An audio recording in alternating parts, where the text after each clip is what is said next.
कालाइन काटीगुड़ा व बलेश्वर इलाके में बलेश्वर नदी के पानी के चलते पूरा इलाका बाढ़ की चपेट में आ गया है।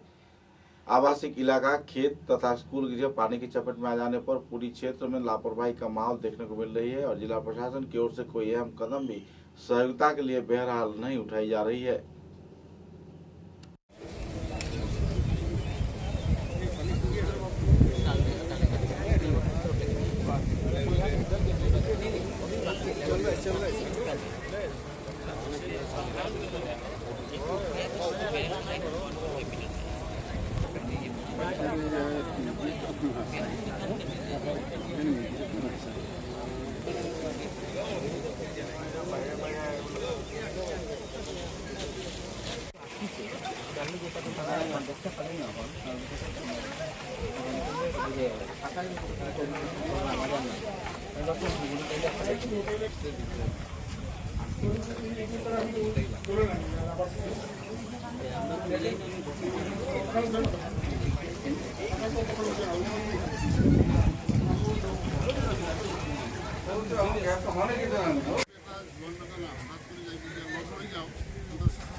গুৱাহাটীত কি কৰিছে?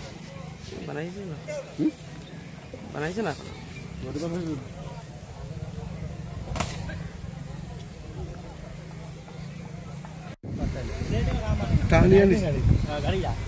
টানিয়া নিচে লৈ গ'ল বোৱালি ছোৱালী কাম কৰিব।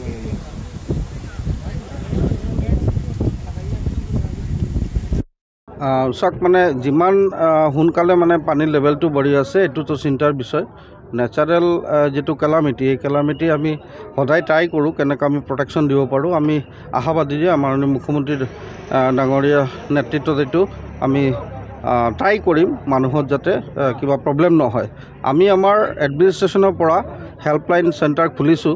আমি আজি আহিলোঁ, আমি এতিয়া মিটিং কৰি আমি পাৰ্টিৰ ফালৰ পৰা এটা হেল্পলাইন নাম্বাৰ দিম পাব্লিকত। যদি কিবা সমস্যা হয় তেনেহ'লে আমি যাতে মানুহৰ লগত থাকিব পাৰোঁ, মানুহক সহায়তা কৰিব পাৰোঁ। মই এইটো কৈ আছোঁ যে আপোনালোকে বেথুকান্দি ডাইক আৰু বেলেগ বেলেগ ডাইকত আপোনালোকে আহিব নালাগে, আপোনালোকে ঘৰত থাকক। আমি এডমিনিষ্ট্ৰেশ্যনৰ ফালৰ পৰা যিমানখিনি সহায়তা কৰিব লাগে আমি এইটো সহায়তা কাৰণে আগবঢ়াম আৰু চিন্তা কৰিব নালাগে। নেচাৰেল কেলামিটি এইটো হৈছে, এইটো অলপ ফেচ কৰিব লাগিব।